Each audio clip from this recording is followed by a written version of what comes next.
আসসালামু আলাইকুম সবাইকে, আশা করি সবাই ভালো আছেন। আজকের ভিডিওতে আমরা ফেসবুকের পোস্ট সম্পর্কে জানবো, বা পোস্টের ক্যাটাগরি বা কোন কোন ধরনের পোস্ট আমরা দিয়ে থাকি সেটা আমরা জানবো। তো ফেসবুকে আমরা যে ধরনের পোস্ট দেই তার মধ্যে প্রথমে আছে আমরা টেক্সট পোস্ট করতে পারি, মানে টেক্সট লেখালেখি করতে পারি যে কোনো বিষয়ে। ফটো আপলোড করতে পারি, মানে ফটো পোস্ট করতে পারি। ভিডিও পোস্ট করতে পারি। আমরা যে কোনো ইভেন্ট পোস্ট করতে পারি। রিলস এবং স্টোরিজ পোস্ট করতে পারি, এবং সেটা আমরা করি হচ্ছে যে আমরা যদি ফেসবুকে আসি, ফেসবুকে আসার পরে এখানে আমরা যদি 9 ডটে ক্লিক করি, এখানে ক্রিয়েটের একটা অপশন আছে, এবং ক্রিয়েটে পোস্ট ক্রিয়েট করা যায়, story, reel, live event, ad, group এবং ইভেন্ট। তো এই জিনিসগুলো বা এই বিষয়গুলো আমরা হচ্ছে যে ক্রিয়েট করতে পারি, মানে পোস্ট হিসেবে এগুলোকে দিতে পারি। তো ফেসবুক মার্কেটিংয়ের ক্ষেত্রে আমাদের এক এক সময়ে দেখা যায় যে এক এক ধরনের পোস্টকেই হচ্ছে ব্যবহার করা হয়, তো আমরাও সেটা করব। নেক্সট হচ্ছে ফেসবুক মার্কেটিংয়ের স্ট্র্যাটেজি আমরা কিভাবে সাজাবো, বা এই স্ট্র্যাটেজির ক্ষেত্রে আমাদের কি কি করতে হয়। তো ফেসবুকে আমরা মার্কেটিং করব, সেজন্য আমাদের স্ট্র্যাটেজিটা কি হবে? প্রথমে আমাদের অডিয়েন্সটাকে ডিফাইন করতে হবে। অডিয়েন্স ডিফাইন বলতে বোঝানো হচ্ছে যেটা, যে আমরা যে জন্য পেজ ক্রিয়েট করেছি, তো সেই পেজের আসলে মূল উদ্দেশ্যটা কি, সেই পেজের অডিয়েন্সটা কি।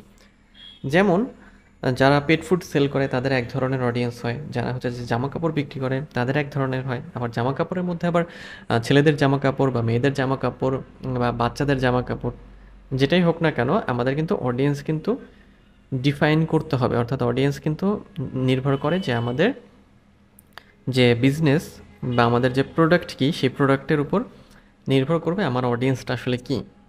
তো মার্কেটিং স্ট্র্যাটেজি সাজানোর জন্য প্রথমে আপনাকে মাথায় রাখতে হবে যে আচ্ছা ঠিক আছে, আমার যদি প্রোডাক্ট এটা হয় তাহলে আমার অডিয়েন্স কারা হতে পারে। এরপরে গোলস ডিফাইন করতে হবে। গোলস ডিফাইন বলতে যে আমরা ফেসবুকে এসেছি বা ফেসবুককে আমরা ব্যবহার করব আমাদের কি উদ্দেশ্যে, আমাদের পারপাসটা কি, মানে আমাদের গোলটা কি। আমরা কি সেল বাড়াতে চাই, নাকি ওয়েবসাইটে ট্রাফিক নিয়ে আসতে চাই, নাকি আমাদের অ্যাওয়ারনেস বাড়াতে চাই, পেজে আমরা মেসেজ চাই, আমাদের ব্র্যান্ড সম্পর্কে মানুষ জানুক এটা চাই। সো এক একজনের আসলে এক এক রকম হয়, এবং যখন বিজনেস শুরু হয় শুরুর দিকে দেখবেন এক এক রকম গোল থাকে, মানে একরকম, কারণ শুরুতেই হচ্ছে আমাদের অ্যাওয়ারনেস বাড়াতে হবে, দেন সেলসে যেতে হবে। আচ্ছা, এরপরে কন্টেন্ট স্ট্র্যাটেজি প্ল্যান করতে হবে।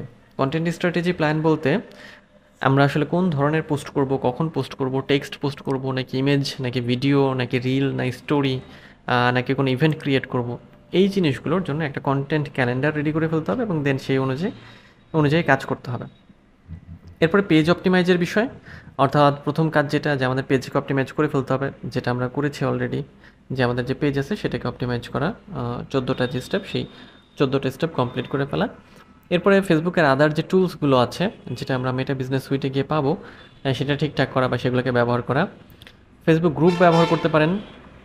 আপনার যেমন পেজ থাকবে একটা, একই রকমভাবে একটা গ্রুপও থাকবে, কারণ গ্রুপে যখন আপনার সাথে কানেক্টেড হবে অডিয়েন্সরা, সেক্ষেত্রে যেহেতু টু ওয়ে কমিউনিকেশন হবে, সো ওই ক্ষেত্রে গ্রুপটা ভালো। চাইলে ফেসবুক মার্কেট প্লেস ব্যবহার করতে পারেন। এটা লোকাল সেলসের জন্য ভালো, লোকালি কাজ করার জন্য, মানে সেলের জন্য। মেটা পিক্সেল ব্যবহার করি আমরা, যে পিক্সেলে যে ইনফরমেশনগুলো আসে সেটার দ্বারা রিটার্গেটিং করার জন্য আমরা ব্যবহার করি। একই সাথে কনভার্সন এপিআই একই জিনিস, মানে একটু আলাদা, ওটাও করি।